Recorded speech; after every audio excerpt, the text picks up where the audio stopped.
A paz de Deus, meus queridos irmãos. Ora, vamos analisar aí aquele verso lá no livro de Gênesis, capítulo 2, onde Deus diz a Adão, proibindo ele de comer do fruto da árvore do bem e do mal.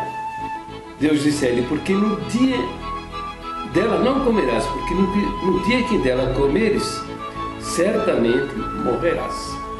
Então veja bem, o pessoal que não acredita na fidelidade das Escrituras como revelação de Deus, eles acusam a Bíblia de contradição, de ser um livro confuso.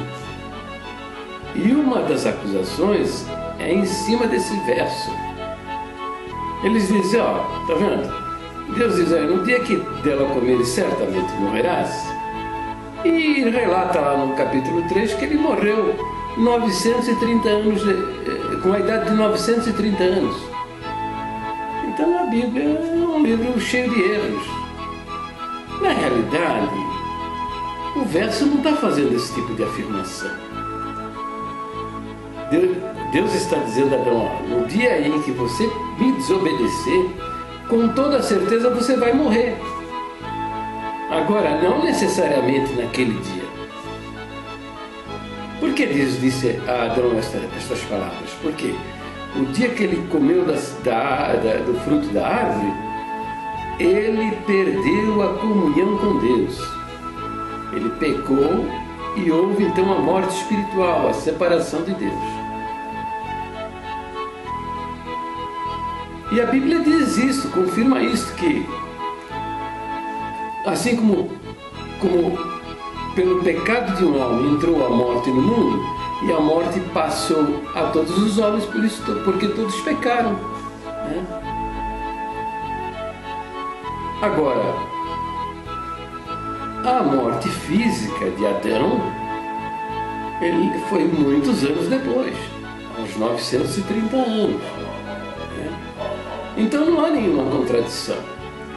Além do que, né, se você examinar este verso na língua original em que ele foi escrito, o hebraico, a palavra dia é ion, e ela tem tanto o significado de um dia de 24 horas, bem como 1000 anos.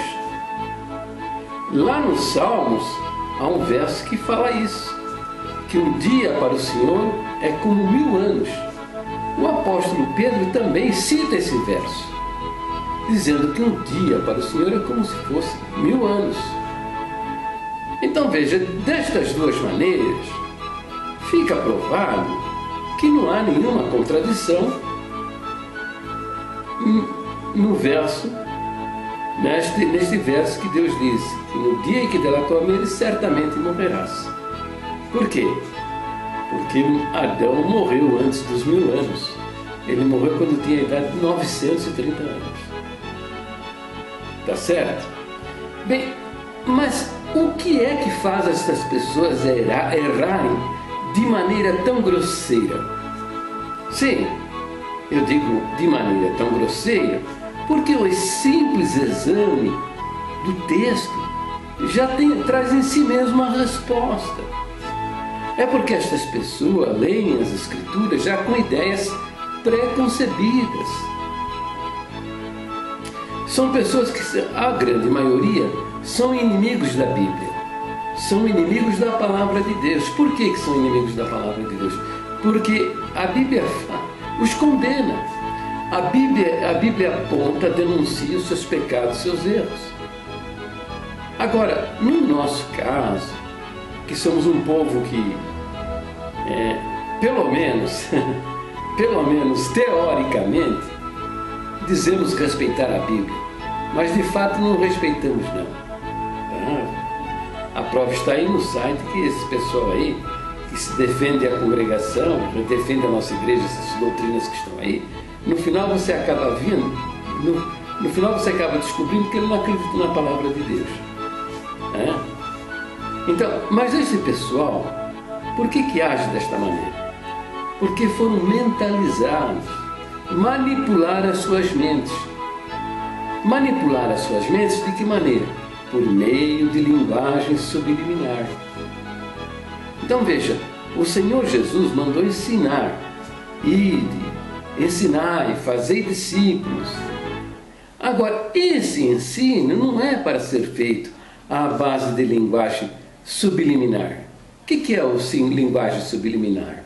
Uma maneira de dizer isso seria aquela tal da oralidade, né? Que é o que os ministros falam nas pregações, sem nenhuma fundamentação escrita, sem nenhuma base escrita, entende? Para que você possa examinar.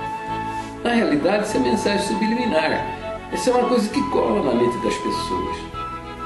Então, você começa a conversar no site aí com as pessoas e elas dizem que acreditam que a Bíblia é a palavra de Deus, que a congregação é a palavra de Deus, eles acreditam. Mas não é verdade, porque quando você apresenta a palavra de Deus, o que ela diz, e está de uma maneira clara, contundente e